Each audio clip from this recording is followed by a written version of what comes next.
so some of you that follow me on Instagram know that a couple of days ago, probably actually a week ago now, I did an Instagram story talking about potentially doing a Q&A. And I got quite a lot of questions coming through, which I thought was the best way to do it because I didn't get super lots and lots of questions, which actually if I'd have put it on the community tab, I may have got a few more as well. But I didn't really know how to start off one of these Q&As. So if you guys want to ask me a question in next week's episode, or potentially if I do it monthly, I'm not too sure how often I'll do these, then put it in the comments down below on this video and I'll have a look at trying to do it for the next one. But I thought I'd do this.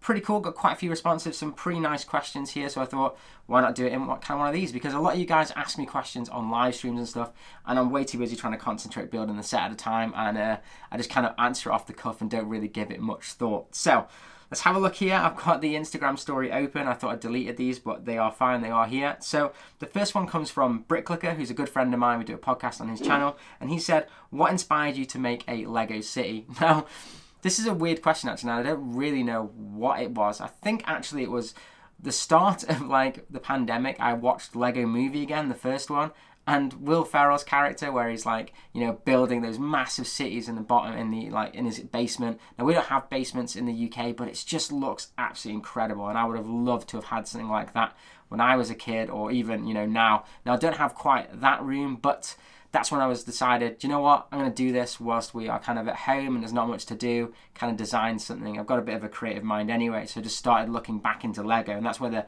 it kind of opened the doors of doing more and more Lego, and then it's kind of evolved from that. So obviously I had it downstairs originally, and then it's slowly moved up into the attic, and obviously it's behind me right now. So it's getting there. It's still not the awesome, you know, Lego city that we have in the Lego Movie, but I'm hoping at some point it may get there.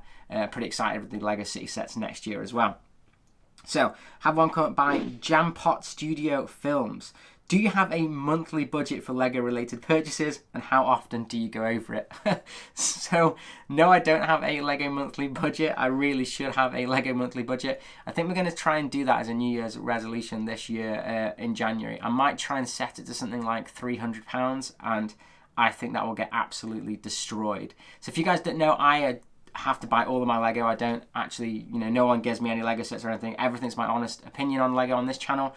So yeah, it's a lot of money. And recently with like Diagon Alley coming out and Mos Eisley and all the Christmas sets, it really does add up. And then looking back at some of the retired sets as well, they've massively shot up in price recently. So yeah, really, really not good at the moment. But as things get back to normal, obviously we're spending money on other things, travel, going out and that kind of stuff, so won't be able to spend quite as much on Lego as I have this last year.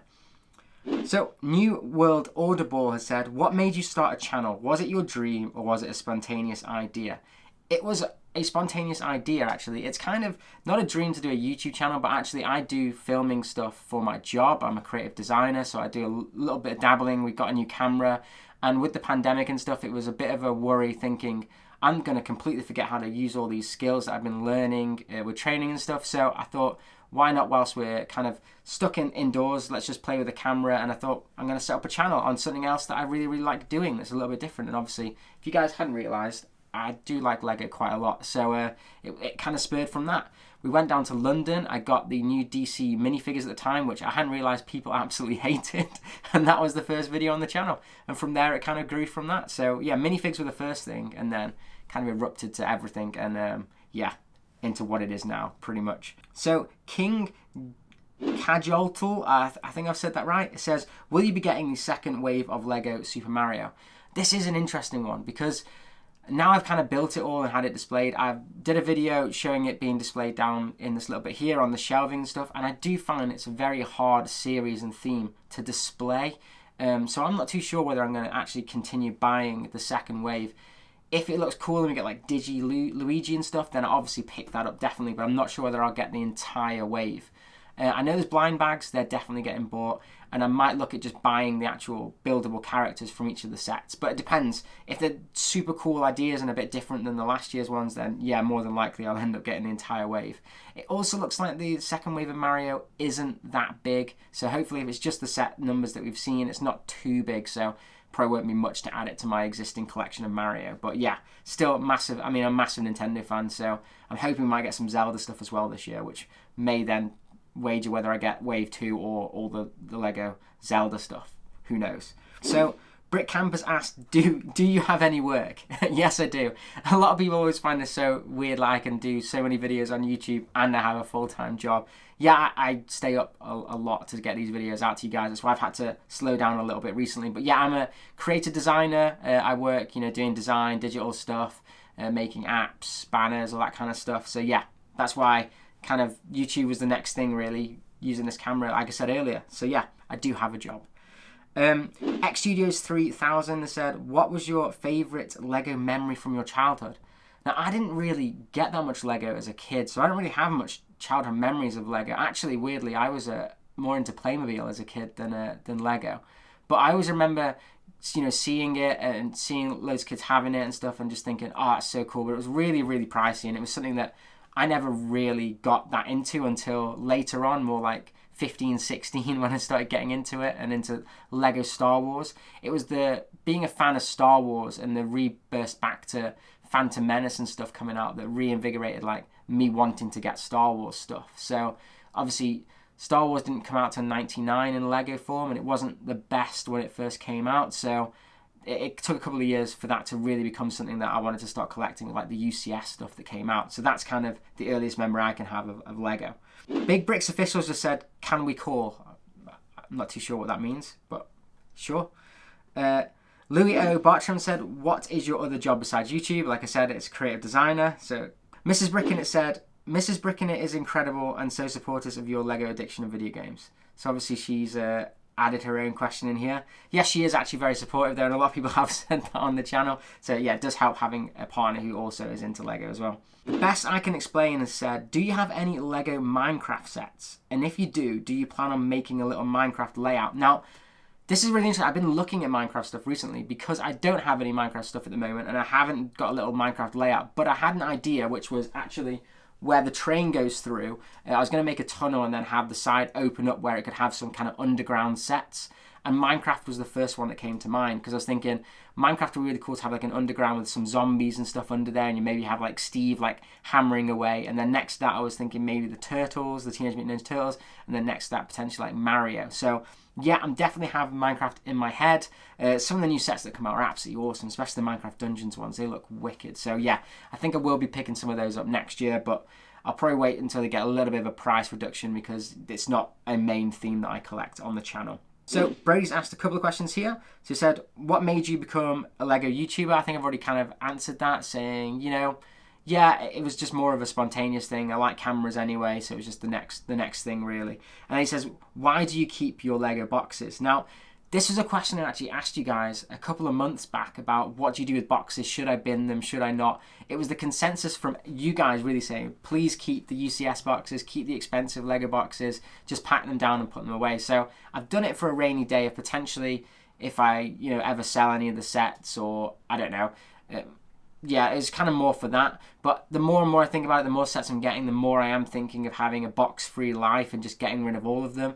But at the moment, anything that's kind of over £100, I do keep the box for at the moment. But like all the brick heads and stuff, I'm not keeping the boxes for those. So that might irritate some of you Lego fans out there. But yeah, boxes just take up so much room. It's absolutely ridiculous. And the fact that my attic is now my Lego room, we have nowhere to really store the boxes. So Jack Gallifrey Bricks has said, do you remember how you were first introduced to Lego? Like I said, I think it was Lego Star Wars. It was the big boom of the prequels coming out, and then seeing all the cool Lego Star Wars sets, and like even Jar Jar, which was pretty cool to see in Lego form at the time, and Yoda and stuff. It was kind of that. And then I remember it being the UCS X-Wing, I believe it was, that I saw and thought, that is so cool.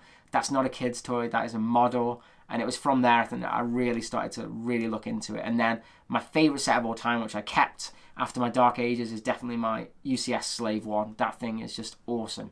And it was from there where I really started to see how intricate Lego can be, and how it wasn't just literally just building bricks and each other. There's lots of really cool techniques that are used in more of the like 18 plus now they call it sets. So yeah, that's where it came from. Krishy Raphael, I think that's how it's said with all the numbers. It says, how much do you think you've spent on Lego? I don't want to think how much I spent on Lego this year. A lot. If you just think about if each set is around £100 in the back of me, yeah, a lot. I don't want to think about it.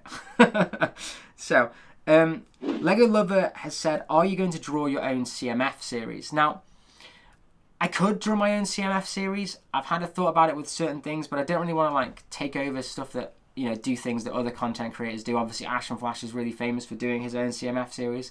I did have an idea for doing a CMF series, which was something not Lego related, but obviously turn it into Lego. So I may do 1 or 2 and see how it goes, but I want to try and come at it at a different angle, so it wouldn't be like manually drawing them, vectorizing them in Adobe Illustrator or anything, because I just feel like that's already been done and I don't really want to copy what other people have done. So yeah, I have to think about it a bit more. And then Jedi Harry said, which Lego store do you go to? Now this is a weird one because a lot of people don't realise that I actually usually go to the Leicester Square one in London because I work down there once a week, so that's where I would pop in to have a look. But with COVID at the moment, Manchester is my closest store because I am a northerner. So yeah, the Manchester store at the Arnsdale is the one that I regularly go to, and actually people have noticed that I'm bricking it there now, which is pretty cool. And then Jenna Harris also asked, do you go to the London Lego store? And if not, have you been there? So yeah, so like I said, I just kind of answered that with, yeah, the Leicester Lego store, I don't think it's as good as everyone thinks. It's not this massive store that everyone kind of makes it out to be. It's pretty cramped in there, but I think they do probably have the most variety of Lego sets. However, I find the Manchester one actually just as good, to be honest. And every single Lego store I've been to, the staff are so friendly and they'll let you know when sets are coming in or whether you can get them or if they've got them back store. So I think pretty much every Lego store, I think, is pretty decent. The one I'm the most excited about going to is potentially the Florida one at some point when we can ever go back there, because that one looks absolutely crazy. So that's it for the questions that you guys have sent. Thanks so much for actually taking the time to ask me some questions. That's really, really cool. And I was surprised how many responses I got from something that I literally just put together in a couple of seconds on Instagram. I don't even actively go on Instagram that much. So if you guys didn't know that this is something, then how about going and checking out my Instagram and following me there? I don't have that many followers on Instagram. I'm not super active on it, but I definitely want to get more active on it in the coming future. So other than that, if you guys want to be in the next one and ask me a question, then let me know in the comments down below of this video, and I'll have a look at those comments and then I'll probably use them for next time. Also, let me know how often you think I should do these, because I know a lot of Lego YouTubers do these Q&A stuff, and I don't want to like bombard you with videos of just random Q&A. So do you reckon it should be a once a month thing or a once a week thing? I don't know. So let me know in the comments down below. But other than that, have an absolutely awesome day. If you enjoyed the vid, then if you haven't already, please like and subscribe, as it really helps out the channel. And as always, keep bricking it.